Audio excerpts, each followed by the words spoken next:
Just wanted to kind of drop you guys a line and let you know how things go kind of on a day-to-day basis on the tour. So I'll start with letting you know that what we do on a typical day on the road. Typical day on the road, we start off, the night before, we start off with a rider meeting. We have 2 rider meetings a day. First rider meeting of the day is in the morning. Now, the evening before, I give everybody 2 times. I say usually 8:30, 8 a.m. and 8:30 a.m. Now, 8 a.m. is loading time. That's the time when you need to bring your bags out of the hotel, bring them out to the truck, so we can load them on the truck. Feel free to help the van driver load them. I know he'll appreciate the help. Plus, the more people that chip in, the sooner we get on the road. The second time number 2, 8:30 typically, is the time that we need to be rolling out of the parking lot. Now, sometime in between 8 and 8:30, once we get the bags all sorted out and loaded and everything's ready to go, we'll do a quick rider meeting. That rider meeting will be what's going to happen for the day, where we're going, what we're going to see, how many miles it is, and what the weather's like. And also, I'll answer any questions anybody may have at any time, but particularly in the morning. So I'll give you two loading times, or 2 times every day. Now, then we're going to start riding. We should be rolling out of the parking lot at about 8:30 typically. Sometimes earlier, sometimes later, depending on what the day is going to be like. So that's how we do it. We'll ride at any one time. We should only ride for about an hour to an hour and 15 minutes. We do that so that you get a chance to get some feeling back in your backside. All right. We usually stop at an attraction or a rest break. You know, give you a chance to use a restroom, get something to drink, or just relax for a bit. You know, let the numb bum go away so you can feel your ass again just in time to get back on the bike and do it some more. Or we'll stop for lunch or for petrol, something like that. And then we'll keep going, and then it's lunchtime. One of my favorite times of the day. We'll stop for lunch. I don't do fast food. I refuse. You know, unless we absolutely have to, I do not do fast food. I spend a lot of time and effort finding local small cafes and restaurants, good places, local places, locally owned, locally operated, good people, good all-American home cooking. That's what I love. You can tell I love my home cooking. So we'll stop for lunch. Then after lunch, we'll just get back on the bikes and we'll ride again, once again, for about an hour. Maybe sometimes hour and 15, hour and 30 minutes, usually at the most. The longest ride in that we have is almost 2 hours, and that's from Victorville to Santa Monica. But that's the last day of the tour, and by that time, y'all are used to riding anyway. So that's about pretty much day of the life so far. Then we'll keep riding, stop at a few more attractions, stop here and there, and then we get to the hotel that evening. Now, to make things easy, I've gone ahead, called all the hotels, and made sure that they have all of our keys ready for us when we get there. But here's the best part. I go in and pick up the keys. All of them, for the whole group. I get them all. So that way, you don't have to queue up, you don't have to stand in line and check in. So what I do is I hold your keys hostage. I hold them hostage until we have our evening rider meeting. At the evening rider meeting, I just basically, ask how things went, what was good, what was bad. Anybody has any problems, complaints, comments, concerns. I want to hear them. I want to hear them anytime, but that's particularly when I want to hear them too. And then I'll tell you, where I'm going for dinner. I love my good food. Or what's available. You don't have to go where I want to go. You can go wherever you want. It's your holiday. It's your vacation. You go out. You have a good time. But tell you where the restaurants are, and then I'll tell you about breakfast, whether it's in the hotel or what we're going to do for breakfast the next day, and then of course loading and departure time for the next day, the 2 times. Typically it's 8:30. So, but that's basically pretty much a day on the life of the road.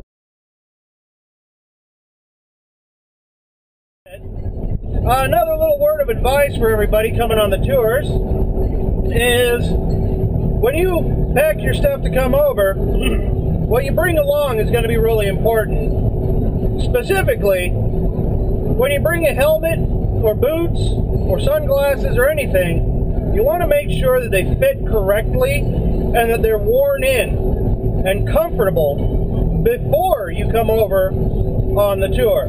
Last year, I had a gentleman from the UK, had some brand new boots, real nice ones too. Actually, I'm wearing them right now. He gave them to me because they didn't fit right, and he didn't wear them in. He didn't break them in before he came over. He wore them for the first few days, walked around the Harley-Davidson museum in them, walked all over Chicago in them, and wore them for the first few days and on the road. And after about 5 days, he developed some pretty bad blisters. Well, not pretty bad, really bad. In fact, they were so bad that he could no longer walk on one foot because it had basically taken over almost 2 toes and the heel on one of his feet. He couldn't hold the bike up properly, couldn't shift properly because of the blisters on his feet. And the blisters ruptured, he rubbed some raw skin, got to the point, I had to take him to the hospital. And it got so bad, he was off the bike. He couldn't ride the bike anymore. So he only got about halfway through the tour before his tour was pretty much over. And it really kind of ruined it for him, and I don't want the same thing to happen to anybody else. So when you do get equipment for the tour, be sure it's broken in first. Be sure you've worn it on the bike and made sure it's comfortable. Same goes for a helmet. There's nothing worse than having a helmet that you just bought and brought it over and it's the wrong damn size. And after wearing it for an hour, you get a headache. That is torture. Or it's so loose that it vibrates on your head and rubs the skin off. That's even worse. That could lead to some serious problems as well. So whatever you bring with you, be sure it fits properly and that it's been broken in first so that you're comfortable in your riding gear. Same goes for rain gear. Same goes for basically all of your kit, because you don't want something simple to ruin the experience of a lifetime. It's very important. So just a little bit of advice for everyone as you're packing your bag to come on over.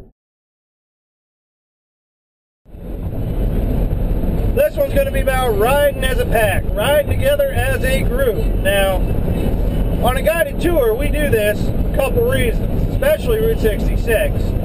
We do this so you don't get lost, all right? And also, it's a bit safer to ride as a group because you're more visible to, people in cages, cars. They see us.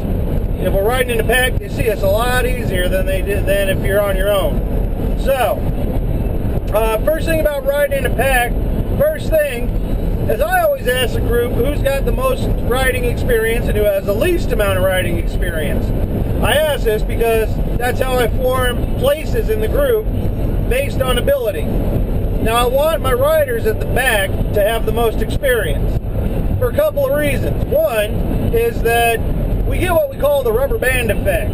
Rubber band effect is when we're getting on or off a motorway, a ramp, what have you, is that we have to get up to speed fairly quickly when we get on the motorway, on the interstate, as we call it here.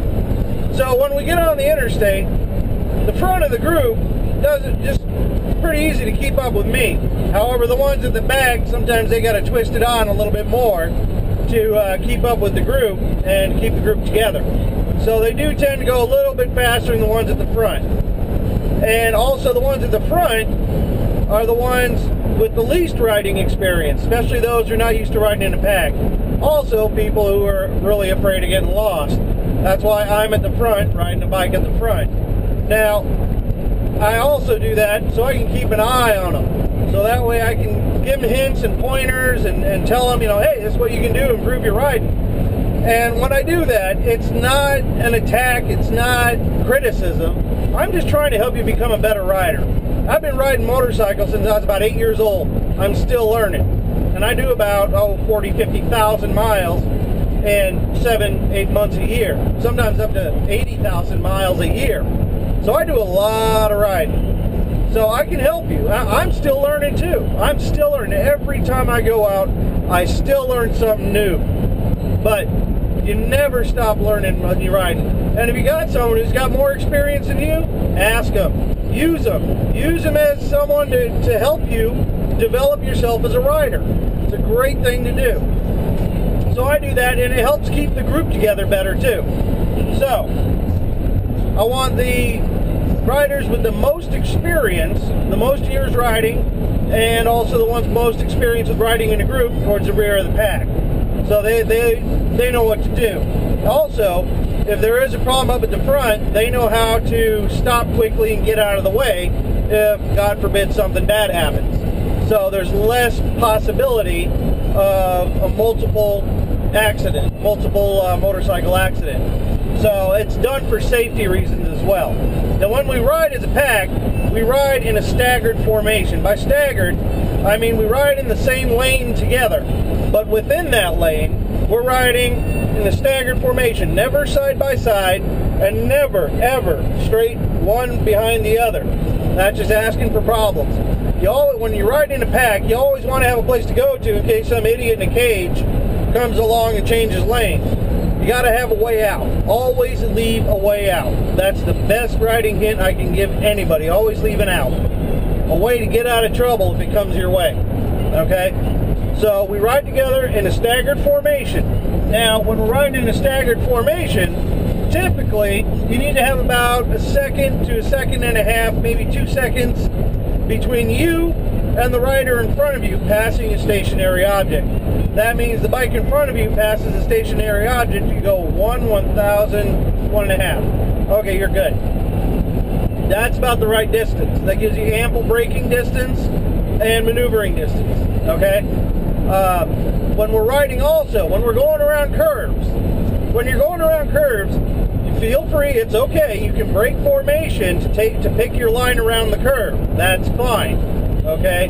However, once you come out of the curve, go back to your place in the pack where you just were, okay, within the pack. All right? So that way you can choose your line around the curve and not have to slow down for the bikes around you.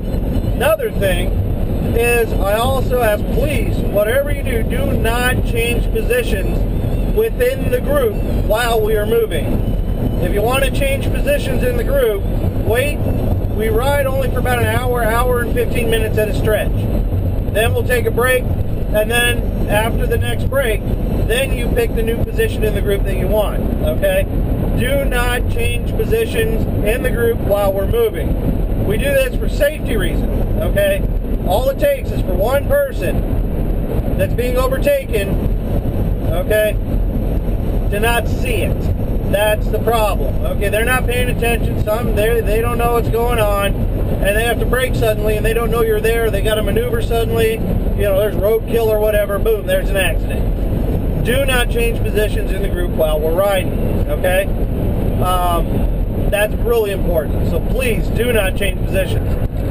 Another thing is riding as a pack.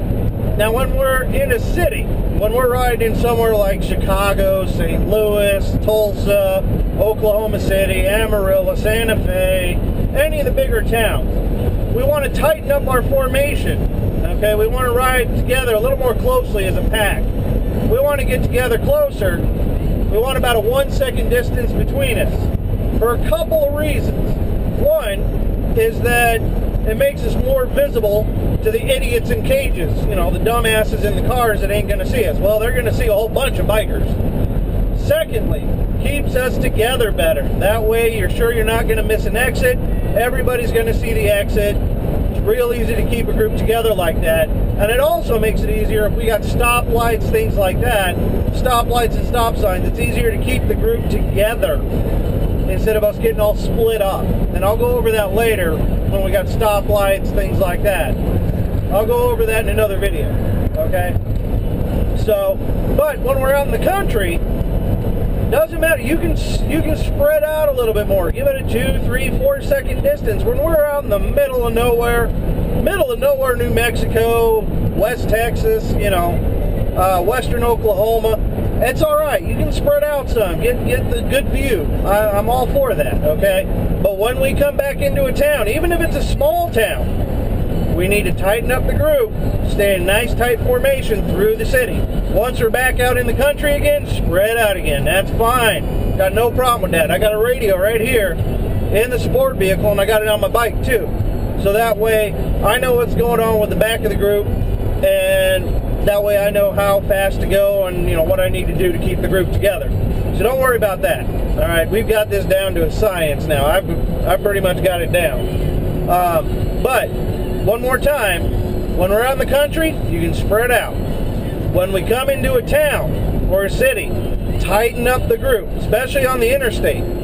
In a city, which we call a freeway, okay? You tighten up the group so that way we're riding nice and tight. We want nice, even distancing. Maintain your lane discipline.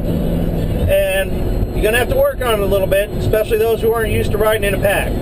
So, but we'll get used to it. It takes a couple days of getting down. You find your favorite place in the group. You find the people that you like to ride around, things like that. You know how they're going to ride. You know how they're going to act.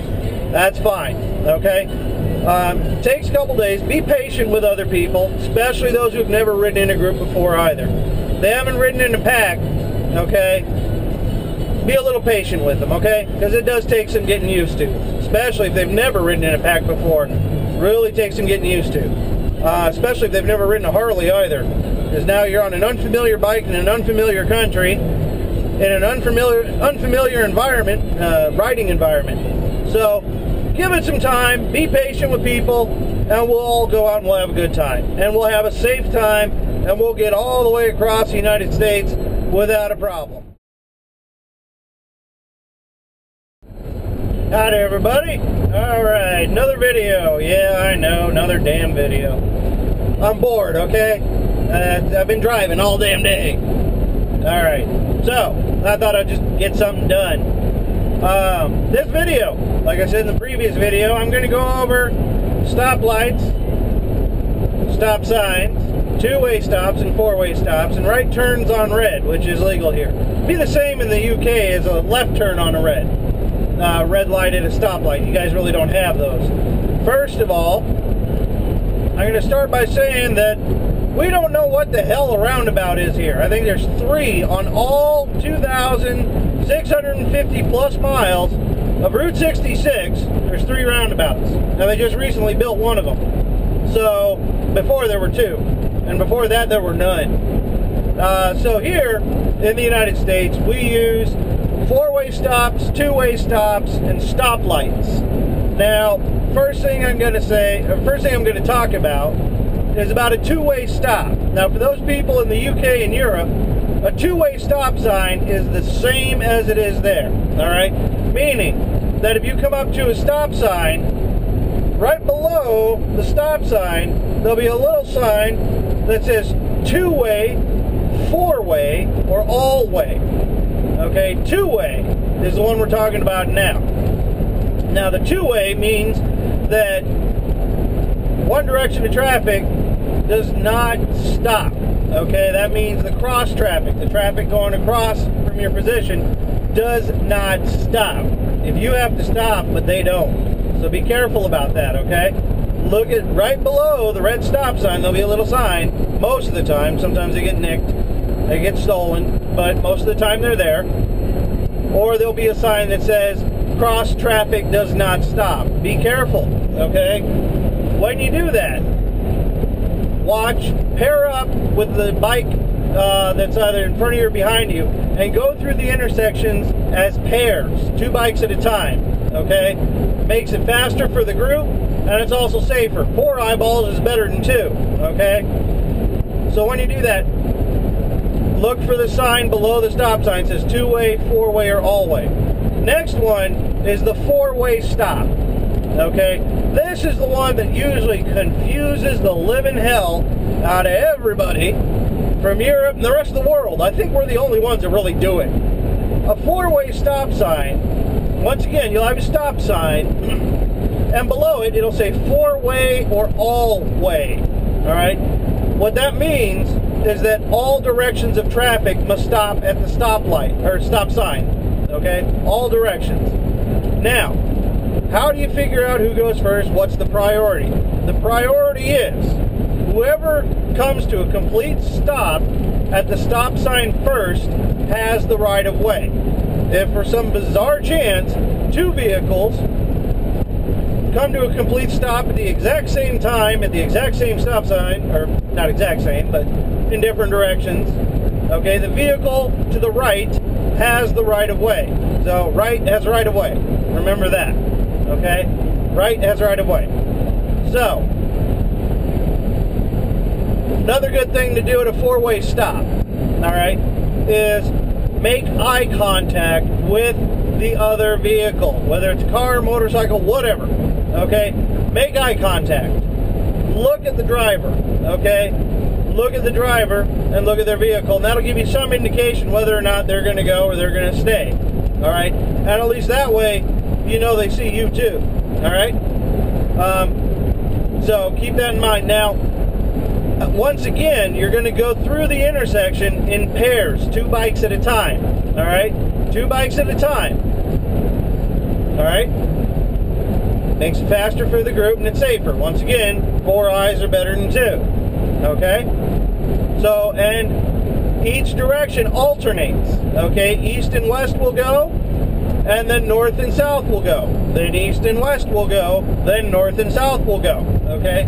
They will alternate directions. Everybody take your turn. Just like you learned when you were in kindergarten. Be patient and take your turn. Now, when we're riding in a pack as a group, sometimes, not always, sometimes we get out in the country and you got real friendly locals out there. They see us on the route all the time.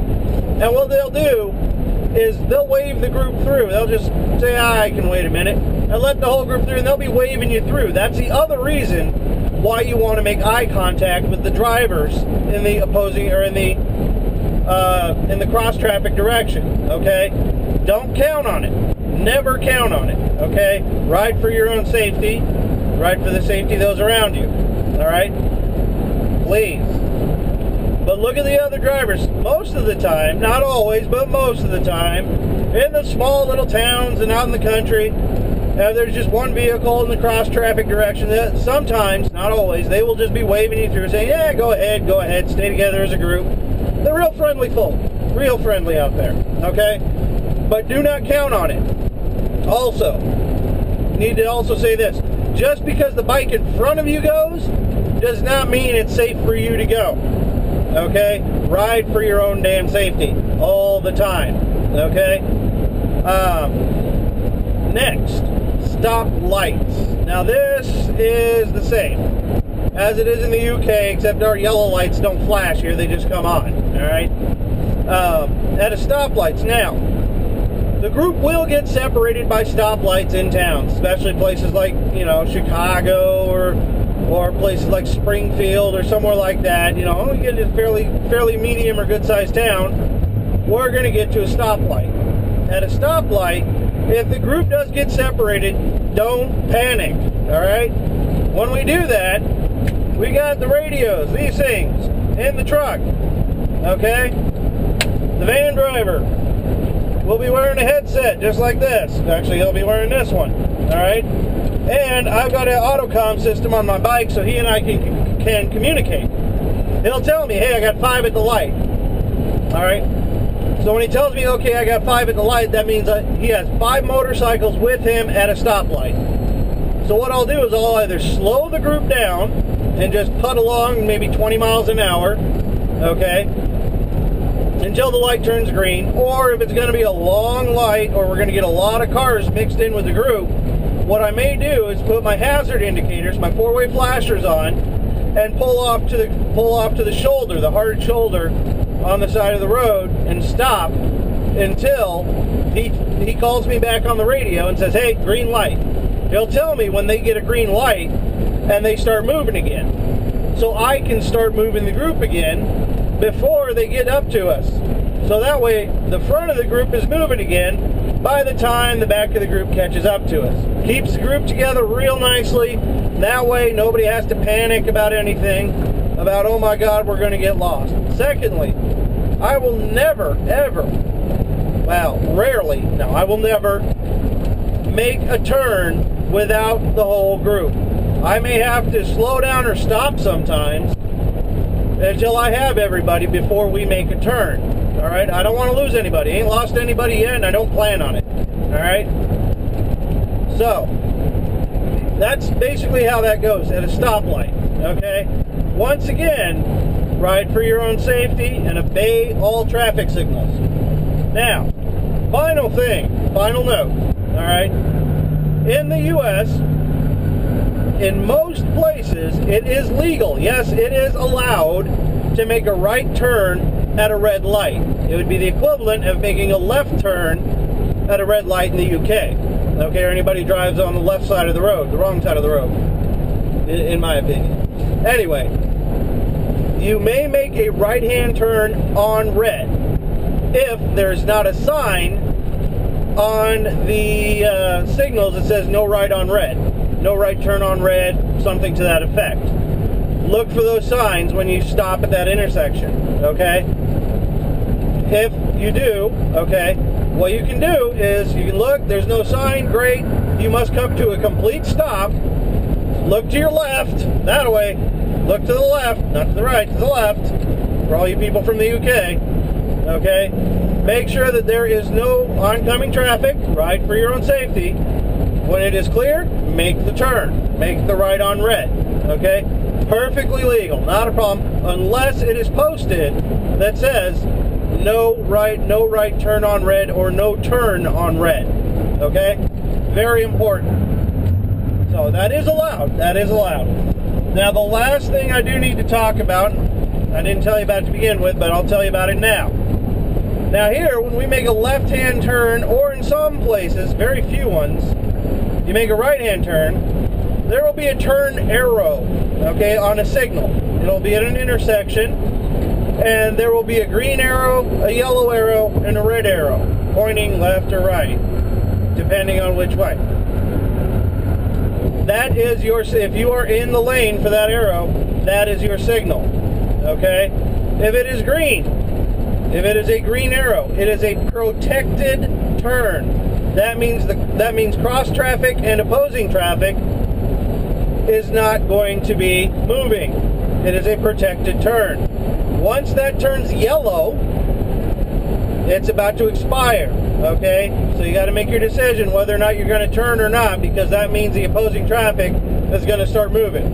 All right? And then sometimes, not always, but sometimes, there will be a red arrow. If there is a red arrow, you may not turn. Opposing traffic, okay, or oncoming traffic is moving, and they have right of way. You do not.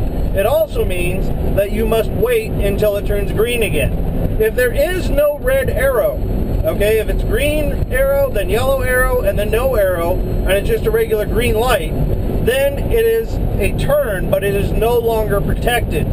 Meaning you may make the turn, however, you must be careful for oncoming traffic and cross traffic. That is at your own safety. Once again, ride for your own safety, okay? I know it's a little bit confusing, it may sound kind of weird to y'all. You'll get used to it, okay? Once you see it in action, once you see how it works, it makes sense. It might not make sense now, but it will later on. Okay, if you have any questions about how any of these intersections work, ask me, okay? Or ask the van driver, okay? Ask Mark. He knows too. He lives here too. So, if you got a question, ask. I'll be more than happy to explain it to you. One very final one, and this is the goofiest damn intersections we have in the United States. And of course, they're in Texas. There's a couple in Oklahoma, but they're out in the middle of nowhere. Now, these are intersections that are on the side roads that are on the side of the interstate. Okay, they're on the side of Interstate 40. Now what they are is they're yields, they're giveaways. You'll see the yield or the giveaway sign. We will be on the frontage road or the side road to the interstate. Now, any traffic going onto or coming off of the interstate has the right of way. You do not. If you are on the frontage road, the side road, you do not have the right of way. Okay? Any traffic going onto or coming off of the interstate or motorway has the right of way. There's about 4 years ago, 2 German couples did not understand this rule, and when they were out in the panhandle of Texas, unfortunately, they didn't understand it, and they decided to implant themselves into the grill of a Peterbilt 18-wheeler. Killed all 4 of them. Okay? So this is very important. I will go over this when we get out there, but also keep this in mind. Okay? So, but we want to do it safely. Like I always say, ride for your own safety. Okay? We are riding in a pack. We're riding in a group. We're riding for fun. We're riding to see the sights. But your first priority is riding. Okay? Ride for your own safety and for the safety of those around you. So, that about does it for 4-way stops, 2-way stops, red lights, turn lights, idiotic intersections, and the like. I'll go over this again when we have our rider meeting, when we have our very first introductory rider meeting in Chicago. But until then, that's about it. And until next time, remember, keep the rubber on the road and the shiny side up. See you in Chicago. So, I'm bored, once again. Got a long drive today, so thought I'd cover another little topic about Route 66 and about tours in general. This one is about when it gets hot. Yeah, it gets hot, I know. It gets damn hot out there. It gets very hot. Especially when we go through the Mojave Desert in the southwest. It can get upwards of 120 degrees Fahrenheit. So, I think that's what, 46, 48 Celsius, somewhere around there. It gets damn hot. So, a few hints and tips for all of you to stay cool while on the road. First of all, is to drink plenty of water. Now on the tour, we supply complimentary bottled water. Everybody gets a bottle of water. Now we got plenty of ice cold water in the bag, and you just keep refilling your bottle as much as you want. You just help yourself. We also provide Gatorade, which is a sports drink. And that has potassium and sodium in it, and sugar, and some flavoring. But the important bit is the potassium and the sodium, because you are sweating, and when you're sweating, you lose potassium and you lose sodium. And when your potassium and sodium levels get too low, you're starting to feel, well, pretty bad. Actually, real shitty. I had a gentleman on my last tour, didn't heed any of my advice, thought he was going to be just fine. And, well, he ended up damn near getting heat stroke a couple of times because he quit sweating. The reason he quit sweating is because he wasn't taking in enough sodium or enough potassium. So once your body runs out of salt, it cannot produce sweat anymore as effectively as if it has plenty of salt. Same with potassium. Also, improper levels of potassium can cause serious problems later on. Anywhere from leg cramps, muscle cramps, all the way up to heart arrhythmia. So it's essential that you get enough potassium and enough salt. So that's why we provide Gatorade. It really will help you drink more too. I usually get a nice lemon lime flavor that everybody kind of likes. That helps out a lot. It makes it more palatable, so people are more likely to drink water. Keeps you hydrated. That's the biggest thing I can say is keep hydrated. Drink, drink, drink. Drink a lot of water. Every stop, everybody should finish, at least 1 bottle of water when it gets above 100 degrees Fahrenheit. I mean, at least 1. I usually down 2, which means by the next stop, first thing I do is run to the bathroom. That's a good sign. A bad sign is if you get thirsty. If you're thirsty, it's already too late. That means you're starting to dehydrate. So you need to drink a lot of water. Now, other ways of staying cool is to wear a long sleeve white t-shirt. Now you're going, well, wait a minute, long sleeve in the desert? What? That doesn't make any sense. Well, if you look at the Bedouins, those guys over in the Middle East, the guys on all, they wear all them white robes and everything. There's a reason, okay? White reflects the light off of you. The last thing you want to wear in the desert is black. That is a big heat sink. That's just going to suck up all the thermal energy and overheat you real quick. So you want to wear white. You want to cover up as much as you can, especially while riding a motorcycle. Have you ever stood in front of a convection oven? You know, an oven that blows hot air? Man, that thing will heat you up quicker than hell.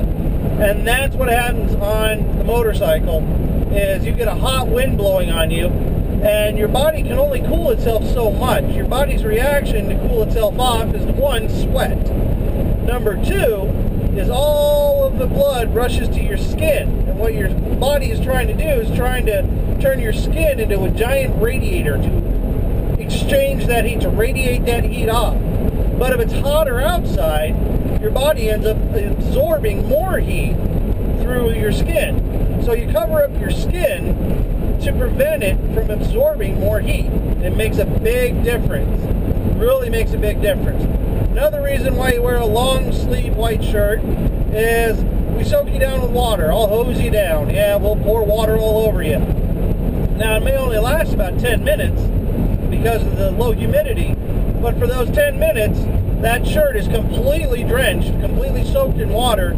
It acts as a giant evaporative cooler, so it cools you off. And that 10 minutes of cooling can mean the difference between hyperthermia and making it to the next stop, getting a heat stroke and making it and not making it to the next stop. So that's also important. Last thing you want to wear in the desert is things like leather chaps, black leather chaps, and black leather jacket. You'll just roast. You will cook. People have ignored me before. They damn near ended up in the hospital just from the heat. When it's 120 out, or even 110, it's too damn hot. So that's a big no-no. When I ride in the desert, I wear regular blue jeans, just regular blue denim jeans. I don't wear the Dragon jeans, for one, the ones with the Kevlar lining, because that Kevlar heats up and it holds heat. That ceramic coated titanium wire, alright, that heats up and it holds in that heat. So you want something that can breathe a little bit too, to allow the air circulation to flow through so your body can cool itself through perspiration. So I just wear regular blue jeans, light colored denim blue jeans, provides a layer of protection between me and the road just in case.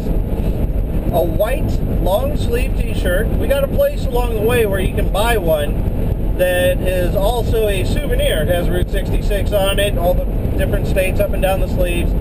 Great souvenir. And then I wear my waistcoat or my riding vest, and that helps actually keep some of the moisture in. Now it is black, but it doesn't cover my arms or doesn't cover my armpits or anything where it's pouring sweat, dripping sweat. But what that does, that helps keep some of the moisture in my chest when I sweat. On the little vents between the buttons and on the sides allow a little bit of air in. And what that does, that makes an evaporative cooling system. So I stay cooler for longer. Now when things get really severe, I also recommend buying a neck piece which is filled with a gel. I think I have one. Yeah, I have one. Wait. One of these things. One of these. It's called a coolie. Okay, it's a neck coolie. These things, they go around your neck. Oh, it's still cold. It goes around your neck, and there's a gel in here. What you do is you soak in water in the cooler, or in the bucket that we have in the back with ice water, and it swells up. This one's about half dried out. It swells up with water, and then as you ride, it cools you off. It actually acts kind of like an air conditioner. It works really good, and also because it is on the jugular vein and the carotid artery, what that does is it keeps your head cool, and that's the one thing that heat stroke can cause brain damage, okay? So that's what we will avoid by getting one of these. These are great, and they're inexpensive. They're like $6, $7. And the final thing, for those of you who do not do well in the heat at all, we have a place along the way where we can buy similar item to this, but it's a vest. It's a waistcoat, and the whole thing is made of this. I have one, and I use it when we go through the Mojave Desert when it's 120 degrees outside. I soak in the bucket that we have in the back filled with ice water, keeps me nice, and I wear that under my waistcoat so it doesn't dry out real quick. And there have been times where it's been 115 degrees outside, or about 125 Fahrenheit in the direct sun, and I'm actually cold. I'm actually shivering for the first 10 minutes. You know, it's 120 and I'm freezing my ass off, which I love. But it makes a huge difference. It makes it comfortable. It makes it to where I'm able to take care of myself so I can watch after everybody else, make sure they're okay. So, but we can get those along the way. They're about $35, $40, somewhere in there, but they are worth their weight in gold, especially if you do not do well in the heat. So they're great things to have. We got a couple places along the way to where we can buy them. And if you need one, just let your tour guide know, and they'll tell you where you can get one. And then when you're done with it, if you don't want to take it home, just donate it to the truck.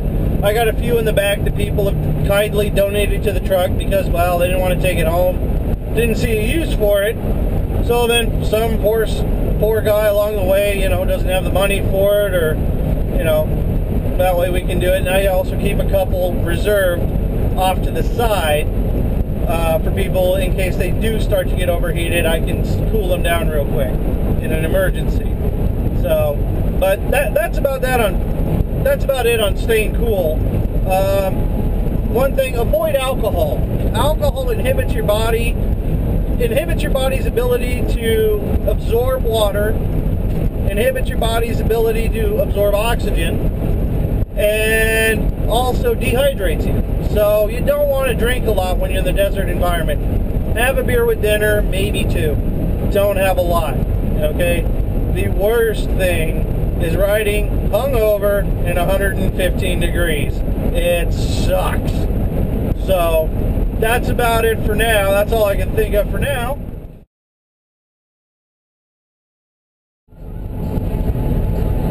Let's see. Oh yeah, this is an important one. Well, they're all important, but this one's pretty good too. This tip is whenever you're traveling, especially overseas or out of country, and you take some form of medication, whether it be for heart trouble, whatever, doesn't matter. If it's a prescription medication that you must have, or also prescription for eyewear, very important, very important. You can't see, you can't ride. And there's been a lot of people on my tours that have dropped their glasses and they broke, or they left them at the hotel, or they can't find them. You know, it's not like trying to read a menu, you know, like this, or at arm's length as far out as you can. So what I suggest is always carry with you, this is my copy of my contact lens prescription. Yes. See, I wear contacts under my oh-so-cool shades. But always bring along a paper copy of whatever prescriptions you have, whether it be medication or for prescription eyewear. Because you can lose them. You can lose your eyewear or you can lose your medication. Then you're in trouble. What do you do? Well, if you bring along a paper copy of your prescription or of your eyewear prescription, then all you have to do is go to a pharmacist, or as people in the UK call it, a chemist, or to a place that sells glasses. Then you can have some done pretty quickly. Or you can just replace your medicine, especially if it's essential. This is very essential if you have anything like a serious heart condition. You take nitroglycerin. You are a type 1 or type 2 diabetic. I don't really need to tell type 1s because, well, or type 2 diabetics, they've pretty much always got what they need, but it's always a good idea to have a copy. That way, something happens, you're ready, you're prepared, it's no big deal. It takes an hour out of your day instead of possibly taking 4, 5, 6 hours or losing an entire day of a tour just because you don't have your medication or you can't see good enough to ride or read a menu. That's important, you know. You don't want to starve to death just because you can't read the damn menu. You know, you can point at the pictures if there's pictures on it, but I usually don't go to places with pictures on the menu. Not a good sign. So, but that's just another little hint there for you. So be sure and bring along copies of what you have. During the day, but we may have to deal with the occasional afternoon thunderstorm. It doesn't look like anything like something that would generate supercells or tornadic activity, so we should be safe in that respect. But even if we do have severe weather, I've got my computer with wireless internet set up in the support vehicle so we can see the bad weather before we ride into it. I'm not riding in tornadoes no matter what anybody says how much fun it is. No. I haven't lost anybody yet. I'd rather sit around and drink a cup of coffee and let these huge thunderstorms go right overhead. I've seen some pretty nasty ones too. Imagine a hailstone the size of a billiard ball. I've had that before. Luckily, because we have the computer with the internet in the support vehicle with the weather radar up, I can see what's coming. My van driver will radio me on the bike, and we'll pull over and have a nice cup of coffee. Real nice. Don't have to worry about it. Park the bike somewhere safe. Sit back. Wait an hour. Sure, we'll get to the hotel an hour later, but hey, at least we'll be warm, dry, and comfortable. Not beat to hell by hailstones. Not fun. So, but no, it's looking pretty good. May have an occasional thunderstorm, but nothing real serious as far as I can tell. I'll update the weather every day at our morning briefing. Every morning I do a briefing just to kind of tell you what to expect that day and what the weather is going to be like. So, you don't worry about it. We'll be more than safe. We'll have a good time, and we'll try and keep you as comfortable as possible on the tour. Anyway, that's it for now. I'll see you guys in Chicago.